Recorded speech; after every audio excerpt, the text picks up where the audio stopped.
Sebelum korang decide untuk beli helmet ni, korang kena ukur dahulu lilit kepala korang, kemudian baru boleh pilih saiz M, L ataupun XL. Macam aku saiz M. Memang muat ngam-ngam punya. Design dia sangat cantik, ada beberapa warna yang korang boleh pilih. Nampak tak? Yang ini dia full face, tapi kita boleh flip dia punya full face tu ke atas dengan cara tekan button kat bawah ni. Flipkan dia ke atas sampai bunyi klak macam tu. Kemudian kita boleh pakai dengan sangat selesa. Selain daripada visor kat depan ni kita boleh angkat begini, dia juga ada double visor yang berwarna hitam dekat belah dalam. Cara nak buka double visor dia hanya perlu naikkan sahaja switch dekat sebelah kiri ni. Begini, memang sangat mantap. So ini adalah keadaan bila korang pakai helmet yang cantik ni.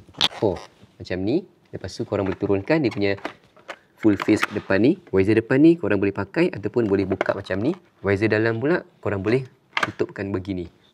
Memang mantap habis. Serius. Kalau korang nak dapatkan, ada dalam link kat bawah. Check out terus dan korang boleh pakai untuk bawa motor. Tak kisahlah nak pergi hantar anak sekolah ke, nak pergi jalan-jalan ke, boleh pakai helmet yang cantik ni. Mantap.